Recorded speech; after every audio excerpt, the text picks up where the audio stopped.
Bununla alakalı belki 3 hemen görüşün olduğunu ben kardeşlerimize, muhakkak onlar da muttali olmuşlardır ama özet mahiyetinde arz edeyim. Birincisi, katılım bankaları normal bankalar gibidir, faizden farklı değildir diyenler var.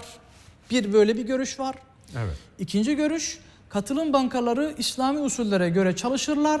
Onların çıkardığı bütün işte enstrümanlar ne ise onlardan yararlanılabilir. İşte krediler demiyorum çünkü kredi bankanın tabiridir. Finansman ihtiyaçları karşılanabilir, ev ve araba alınabilir veya kar paylarında işte paralar değerlendirilebilir. Evet. Bu ikinci görüş ama bütün katılım bankasını olduğu gibi meşru kabul edip her bir işlemine cevaz veren bir görüş var. Yani biri bir uçta, biri de diğer uçta. Din İşleri Yüksek Kurulu ise yapılan işlemin mahiyetine bakar. Şunu kabul ediyoruz bir defa. Evet, katılım bankası veya katılım bankaları normal bankalar gibi değildir. Evet. Normal bankalarla aynı kefeye koymak doğru değildir. Bu bir haksızlıktır. Katılım bankaları eşittir faizli bankalar veya konvansiyonel bankalar ifadesi doğru değildir. Neden doğru değildir? Kısaca izah edeyim. Bunun için 4 gerekçe söyleyebilirim. Katılım bankaları faizli bankalarla eşdeğer değildir. 4 temel gerekçesini söyleyebilirim. Birincisi, mevzuatları itibariyle katılım bankaları faizli bir işlem yapamazlar. İslam'ın meşru saymadığı bir alanda faaliyet gösteremezler. Bakın bu katılım bankalarının mevzuatına yerleştirilmiş bir husustur. Kardeşlerimiz, internet kullanabilecek olanlar girsinler, baksınlar. Katılım Bankaları Birliği'nin sitesine girsinler. Orada mevzuata baksınlar. Çok açık bir şekilde katılım bankalarının bu faaliyetlerde, yani İslam'ın meşru saymadığı alanlarda faaliyet gösteremeyecekleri açıkça ifade edilmiştir. Mevzuat itibariyle farklı mıdır? Farklıdır. Diğer bankaların çünkü böyle bir kaydı yok.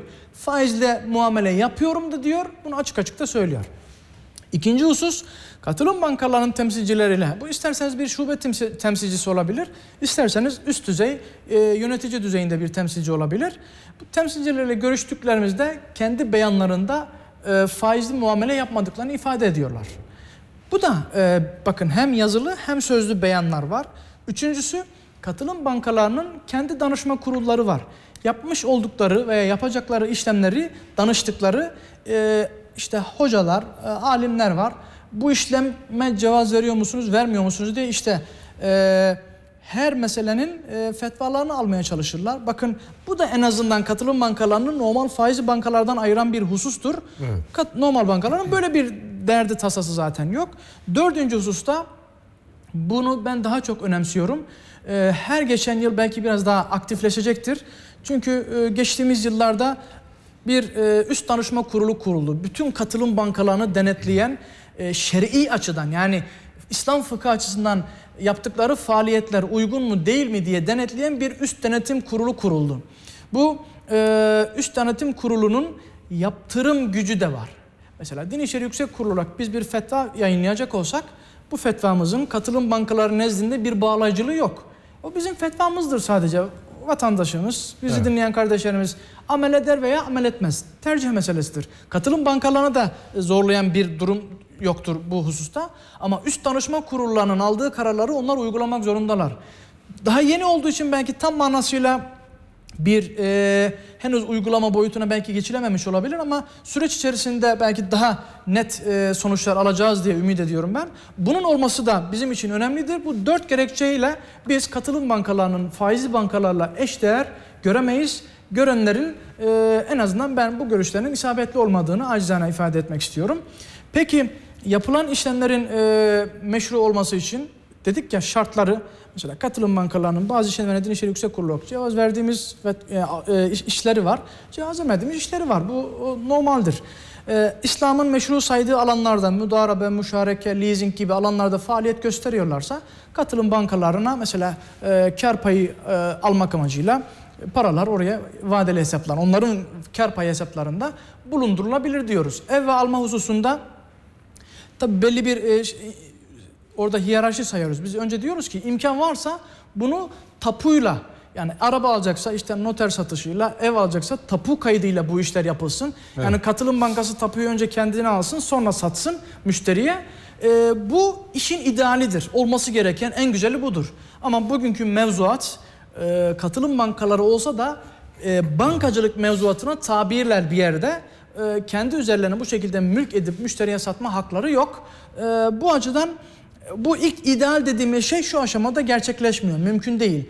O zaman katılım bankaları yazılı bir vekaletnameyle, en azından yazılı bir vekaletnameyle müşterilerine onları vekil tayin etsinler.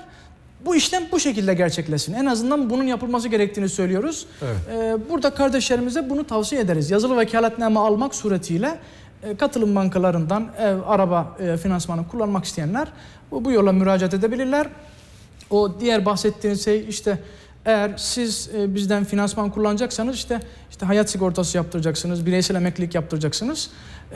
Bunlar tabii birer seçenek. Siz bunları yaptırdığınızda örneğin bireysel emekliliği yaptırdığınızda o sizden alacağınız kar oranı azalır. Örneğin finansmanı 0.97 ile kullanacaksanız bireysel emeklilik yaptırırsanız, fatura talimatları verirseniz size 0.95'ten kullandırıyor. Yani bankaya daha az ödeme yapmış olacaksınız. Bu açıdan İslam yani işlemi sıkıntıya sokacak herhangi bir problem değildir. Hayat sigortası da aynı şekilde. Normalde biz hayat sigortasına genel bireysel olarak kişi ben hayat sigortası yaptırmak istiyorum caiz midir diye soracak olsa caiz değildir diyeceğiz.